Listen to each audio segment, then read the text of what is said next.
Blues, soft tissue injuries. Apparently today a few of the clubs are complaining about some of the injuries coming out of Origin 1 and the camp. Yeah, you're spot on, Braith. The clubs are blowing up about this because it's a $3.3 million conundrum. We're talking about the biggest names in the game in Latrell Mitchell, Nathan Cleary and also Cameron Murray. Now, in the case of Latrell, he sustained a calf injury when he was still in Blues camp at training. He hadn't even gone anywhere near participating in State of Origin 1 yet. Then in the case of Cam Murray and also Nathan Cleary, soft tissue injuries. Cameron's is a groin. Nathan's is obviously that torn hamstring that's going to rule him out for 6 weeks. And it happened in the immediate NRL club game in the aftermath of Origin 1. So what the clubs are angry about is the fact that they feel as though what was going on inside those New South Wales camps in terms of their strength and conditioning programs, and was there too much workload going into the players? So it's not a coincidence. The clubs, certain clubs that you've spoken to are concerned about the way in which the players were trained throughout the lead up to the game, or is it recovery, or what is it exactly? I think it's specifically, Braith, if you look at the nature of the injuries, it's whatever they were doing training-wise. So the questions are, were the loads too big? How much running were they doing? What sort of weights were they doing? Did the NRL clubs provide specific programs for each player, or did the players just simply partake in a group session where essentially most players did the same thing in terms of whatever the conditioning was? Surely they take their own programs, and even when I was playing, that was 20 years ago, you would take your own weights program in and you would talk to the conditioner about things that you needed to do to prepare. I know in the case of the Maroons, Gordy, that certainly that is what happens. So the clubs all give an individual program for each player over to Queensland, and it's up to the players to then follow that program in relation to their weights and their conditioning. Obviously the running and what happens on the training field is separate to that. With New South Wales, there's been a little bit of confusion about whether the same style of protocol's been followed. So if the clubs are complaining, does that mean the players are complaining? So are players coming out of camp, they're coming up with these injuries and they're complaining to their clubs? I can't imagine that the players would be overly happy about being injured. And you blokes both know, because you played the game. Soft tissue injuries as opposed to contact injuries. You go to Queensland and clearly Tommy Gilbert, he's out for the rest of the season. That's a contact injury. Jai Arrow, that's a contact injury. But soft tissue injuries are quite different. Part of it has been that clubs feel there's been a lack of communication between them and the New South Wales Rugby League in terms of what Hoops has mentioned, in terms of training loads, where some of the conversations with Queensland have been a lot more direct, a lot more comprehensive. You take South, for example, and they asked the New South Wales Rugby League to modify the amount of running that Latrell Mitchell does, and they're unsure. Was he on the data? Don't they have the GPS? They're unsure if he was on a modified training program or not. Well, I can say this. When I went to the New South Wales camp as a player, the training sessions were harder than a first-grade rugby league in terms of speed and intensity. You train hard. It's a different level. As soon as you step onto that field in the Origin, not only just the arena, but on the training field, it's a different level. So it goes up tenfold, doesn't it? Absolutely it does. Did you have the same in Queensland? Yeah, absolutely. And then we had someone like Billy Johnson, right? And then he was a Bulldogs trainer. Compared to Brisbane, it was so different.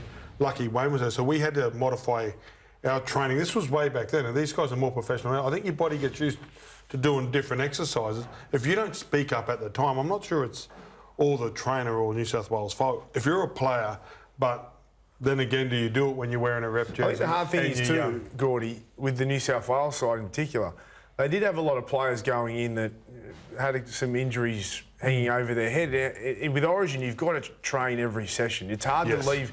At Clubland, you kind of sit back and you can let Latrell play on the weekend and just do the captain's run. Because he knows all the calls. That's right. He knows the moves. To your point there, Braith, I think that's why they opted with Campbell Graham, because he had that pre-existing rib injury.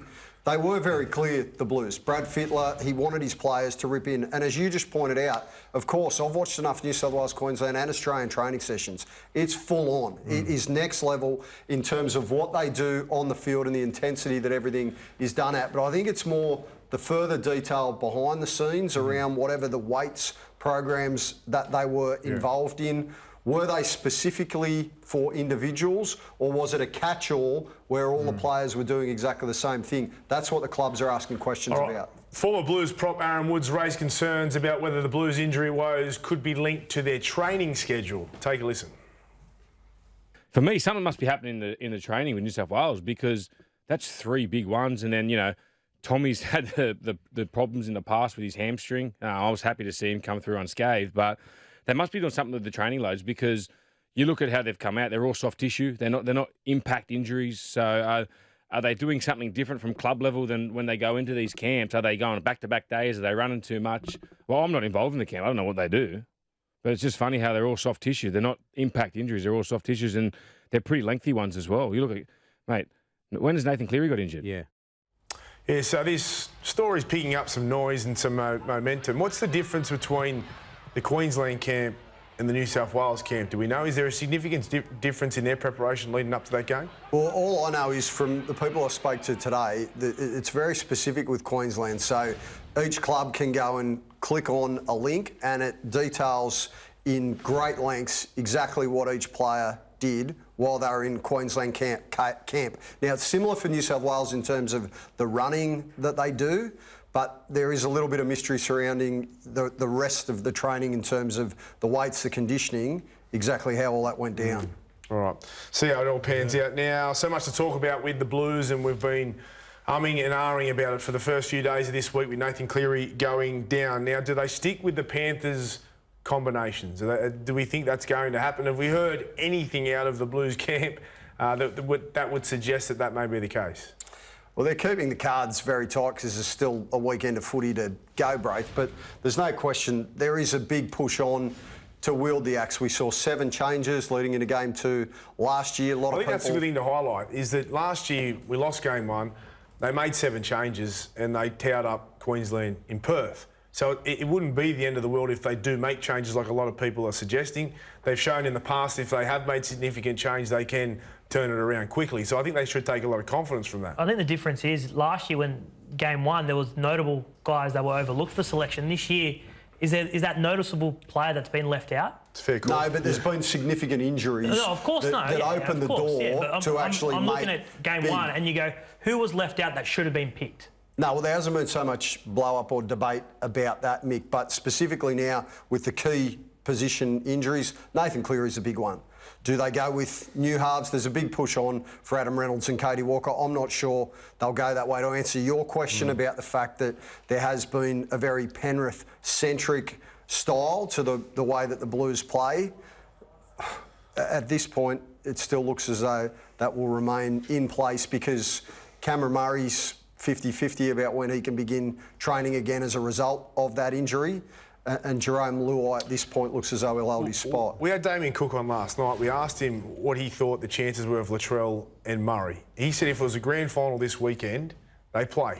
So that to me suggests that they'll be right for the next game. They got longer than this week, and it's a pretty important game as well. So I'm pretty confident they will. Is there any players that we're certain will get the axe? Well, just on the South players, Drake, it comes back to your point of how much do you want them to train, because they won't be right to train at the beginning of next week. So if Brad Fittler wants to pick Latrell and Cam Murray, I don't think they'll be right to train until the back end of next week, which is obviously a risk and one that he wasn't willing to take in game 1. They normally only make changes if someone's better going to come in, right? And they talk about Penrith.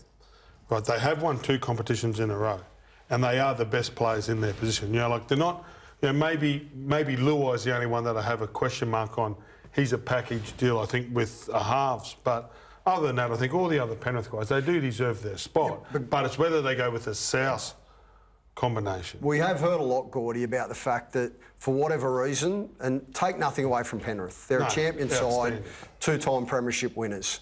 But it hasn't translated, Braith, into state of origin football. Billy's come up with a game plan, rushing defence. It's cut down time for key position players. A lot of people think Cameron Murray should have been the starting 13 for game 1. That's not a knock on Isaiah Yeo. There's still a position for him in the side on the bench. But a lot of people think New South Wales would have been better served because of the speed of his play the ball and also his ball-playing ability with his hands. Well, that's the point. They went with the combinations so that they could have those combinations in key moments under pressure to deliver when they needed to. And it didn't work. And they didn't reach their assignment. So does that mean that we're looking at a lot of change? I'm trying to come back to this. Do you think the amount of Penrith Panthers that were in game 1 won't be there? Obviously, Cleary's gone.